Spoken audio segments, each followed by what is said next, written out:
People dad को भी respond नहीं करते थे। वो दौड़ ही ऐसा था कि यार मुझे हम लोग बैठ के बिरयानी खा लेंगे, थोड़ा सी कहानी ऊपर नीचे हो गई, बस दूसरी कहानी दूसरी। आपने एक जगह कहा कि जब आपको काम नहीं मिल रहा था, आप मिथुन दा के पास गए और आपने उनसे रिक्वेस्ट किया कि आप डायरेक्टर्स को मैसेज कर दो। मिथुन दा ने डायरेक्टर्स को मैसेज किया। आपसे तो आपके प्रति एक हेट्रेड तो थी ही इंडस्ट्री में। मिथुन दा के मैसेज को भी इग्नोर कर दिया गया। देयर वाज अ टाइम, एक टाइम था ऐसे कि जब पीपल डैड को भी रिस्पॉन्ड नहीं करते थे, and it's not because to dad, it's because of me. Because क्या होता है, देखिए, जो today I understand, see I am a part of this industry. In one, there are two things which are very real about our industry. One is that everybody is very professional, and because of that professionalism, you cannot mix emotions, you cannot mix obligations.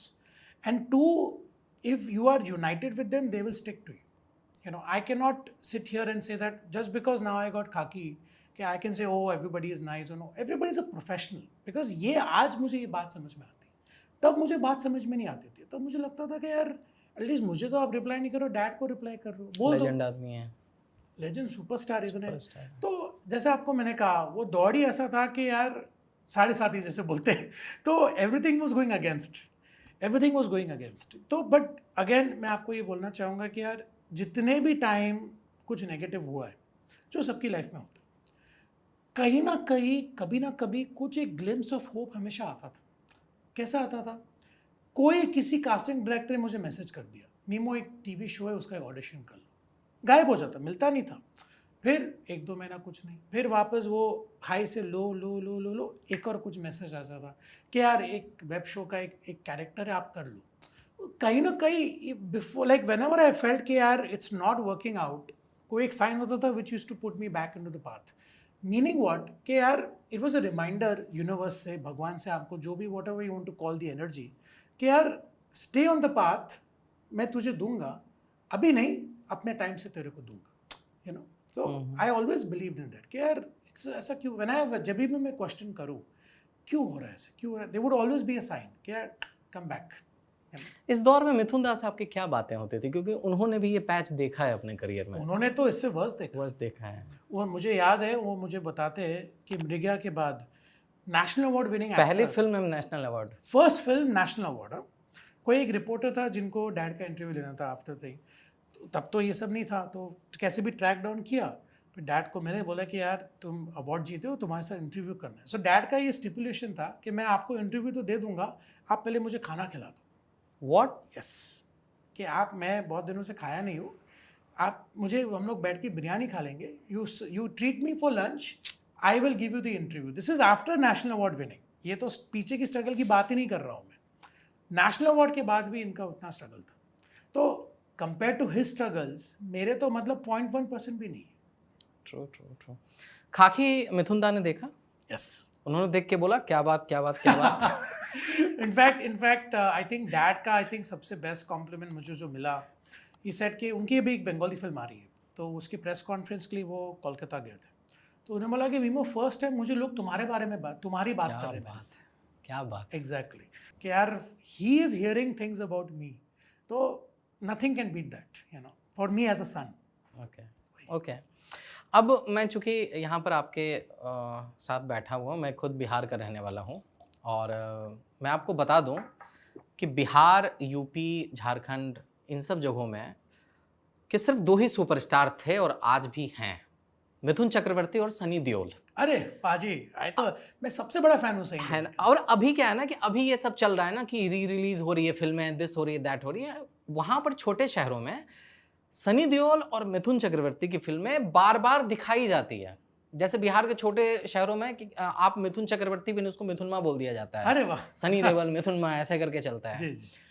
तो ये वो दौर था जब मिथुन चक्रवर्ती की, अगर आप मुंबई में बैठे हम लोग अगर देखते हैं ना, तो गूगल में अगर आप सर्च करते हो ना, तो उनके बारे में एक लेवल कर दिया गया था उनको, king of B grade movies. Correct. लेकिन ये मूवी कहीं ना कहीं एक अपने आप में इंडस्ट्री हुआ करती थी। बिल्कुल।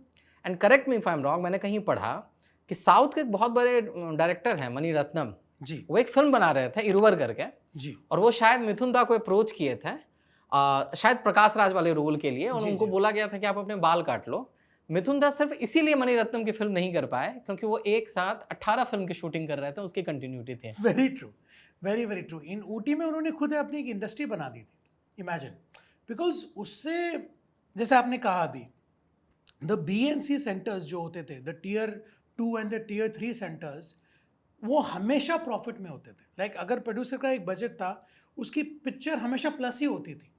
I am not saying that 100 crore होती थी, बट जो भी इन्वेस्टमेंट डाला था उससे हमेशा प्लस होती थी। उस प्लस से फिर वो एक दूसरी पिक्चर बनाते थे, and so on and so on. So he अभी मुंबई में तो यूज्ड टू डू 6 शिफ्ट, जब ऊटी गए तभी भी 6 शिफ्ट्स। मोनाक होटल, हम लोग का जो होटल है, वहाँ पर तो पूरे टाइम तो यूनिट ही रहती थी, shooting unit, back to back shoots होती थी। तो he created his own niche, he created his own industry. मतलब ऐसा होता था कि 4 अलग अलग फिल्म डायरेक्टर अपने क्रू के साथ आए हुए हैं, एक खत्म किया दूसरा शूटिंग इस तरह से होती थी। ऐसे होती थी। अच्छा। कि कभी कभार तो DOP भी सेम है सिर्फ कभी कभार डायरेक्टर भी सेम है, सिर्फ थोड़ा सी कहानी ऊपर नीचे हो गई, बस दूसरी कहानी, ऐसे होता था। It was a different time, it was a very very different time. जब हम लोग ऊटी में जब शिफ्ट हुए थे तब की बात है। ओके। आप मीम्स वगैरह देखते हो? बहुत। मिथुन दा के ऊपर भी बहुत सारे मीम्स बने हैं। गुंडे के तो सबसे बेस्ट। हाँ, गुंडा का तो बहुत ज्यादा, हाँ गुंडा का बहुत बेस्ट है, मैं खुद देख के हंसता हूँ। आपका सबसे फेवरेट मीम कौन सा है मिथुन दा का?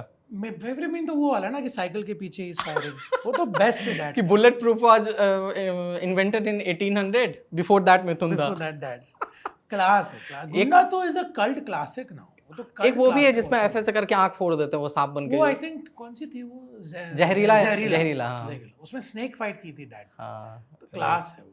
But as I said, अभी it's become a meme, but back then, जैसा आपको मैंने कहा कि the like in Bihar and everywhere this actually worked. Because आप मुझे बताइए ना, if formula is not working, एक एक्टर उसको क्यों रिपीट करेगा? बट उस वक्त ये फॉर्मूला उस ऑडियंस के लिए चलता था। बिल्कुल सही बात है। जैसा आप बता रहे हो ना कि हम लोग यहाँ बैठ के ना फिल्मों की चीर-फाड़ करते हैं, ये फिल्म ऐसी है, वैसी है, B ग्रेड है, C ग्रेड है।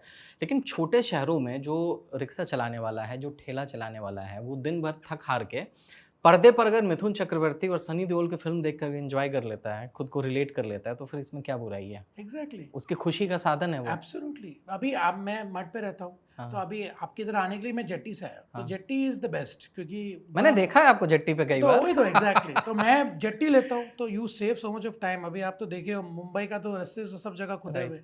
सो मैं एक बार वापस जा रहा था, तो I was going from the auto, तो जो हमारे जो ऑटो रिक्शा चलाते हैं मठ के साइड के, वही सेम लंबे बाल, साइड लॉक काट। तो मैं बोला, आप दादा के बेटे? बोला हाँ सर। बोला कि मैं जब भी घर जाता हूँ, हर हफ्ते एक बार मैं मुजरिम देखता हूँ, मुजरिम, अभी भी देखते हैं। तो I am like, my God, the penetration of this man, कि यार आज भी लोग फॉर देयर इसी फिल्म में गाना था शीशे की उम्र प्यार की बोतल शराब का। नहीं, आई थिंक वो प्रेम प्रतिज्ञा। अच्छा, प्रेम प्रतिज्ञा, माधुरी दीक्षित। हाँ हाँ, देखिए उधर से वो इशारा कर रहे हैं साउंड दादा कि नहीं नहीं, ये प्रेम प्रतिज्ञा ना, ये असर है, एग्जैक्टली ये स्टारडम, ये मैं आपको बोल रहा हूँ। तो आज भी लोग डैड की फिल्में देखते हैं। बिल्कुल। शपथ हो गया, मुंडा गोरा रंग देख के दीवाना हो गया, इश्क और प्यार का मजा लीजिए, वो तो मेरा फेवरेट सॉन्ग है। हाँ, इश्क और प्यार का मजा लीजिए, थोड़ा इंतजार का मजा लीजिए। उस वक्त अल्ताफ राजा का वो परदेसी गाना आया था, तो मैं बहुत बड़ा फैन था, और हम लोग के मोनाक में शूटिंग थी। अच्छा, हम लोग, अरे वाह, Altaf Raja is in the house. Rajiv Babbar निर्देशक। इसके बाद एक और फिल्म बनी थी यमराज करके भी बनी थी, चंडाल भी बनी, चंडाल भी बनी थी, जल्लाद उसके पहले आई थी। जल्लाद तो उनको फिल्म फेयर अवार्ड भी मिला था जल्लाद के लिए। इनफैक्ट जल्लाद को जब उनको मिला था, इट वाज उस साल में उनको रामाकृष्ण परमहंस के लिए बेस्ट सपोर्टिंग एक्टर मिला था, नेशनल अवार्ड, एंड जल्लाद के लिए बेस्ट विलेन। तो ये रेंज एक एक्टर का, एक side is playing a saint, one side is playing the devil. Imagine, that is what Mithun Chakraborty is. Last तक रुके हो, मतलब क्लिप आपको इंटरेस्टिंग लगी, तो subscribe to digital commentary clips. और फुल पॉडकास्ट तो इससे भी ज्यादा इंटरेस्टिंग है, जिसका लिंक आपको डिस्क्रिप्शन बॉक्स में मिल जाएगा।